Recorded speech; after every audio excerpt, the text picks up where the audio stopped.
السلام علیکم ورحمۃ اللہ وبرکاتہ۔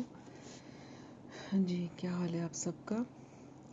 چلیں آج کا لیسن سٹارٹ کرتے ہیں۔ آج ہم انشاءاللہ پھر سے 3 آیتیں پڑھیں گے، 183، 184 اور 185۔ 3 آیتیں، تھوڑا سا لمبا ہے لیکن یہ کہ یہ پڑھنا ضروری ہے۔ ٹاپک اکٹھا آ رہا ہے تو 3 آیتیں جو ہیں وہ اکٹھی پڑھیں گے تو سمجھ آئے گی، ورنہ پھر سمجھنا مشکل ہو جائے گا۔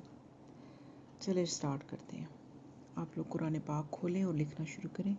اعوذ باللہ من الشیطان الرجیم، بسم اللہ الرحمن الرحیم۔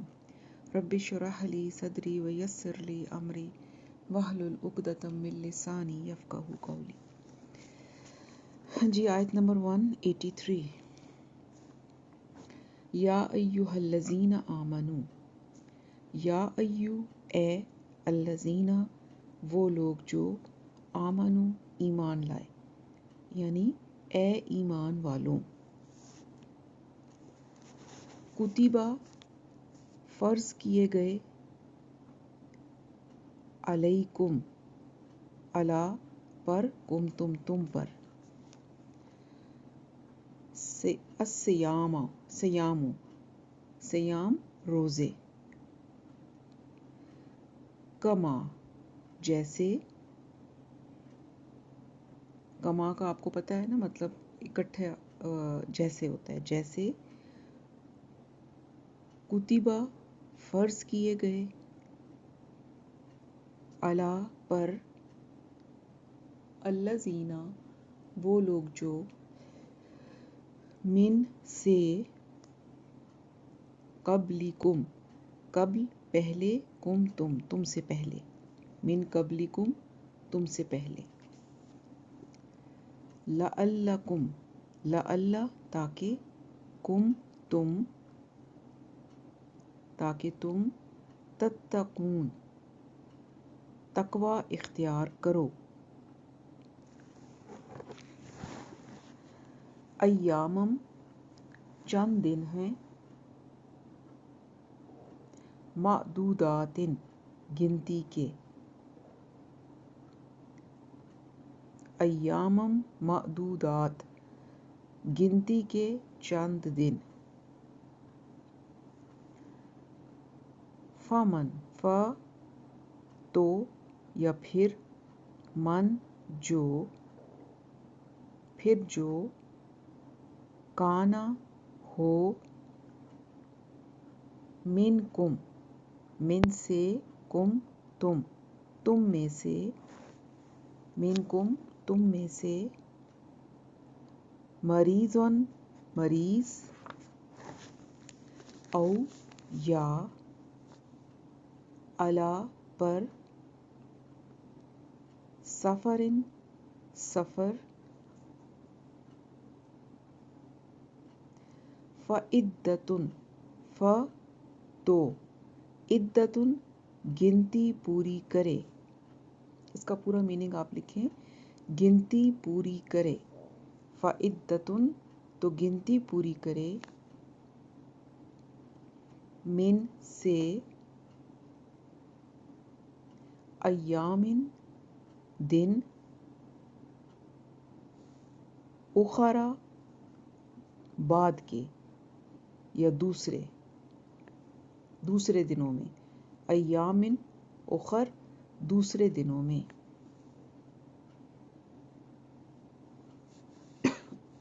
وا اور، علی پر، الذین وہ لوگ جو،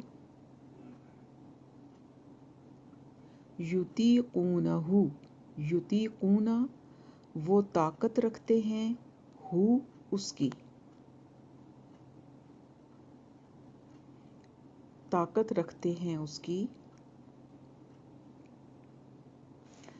فدیتن فدیہ دیں،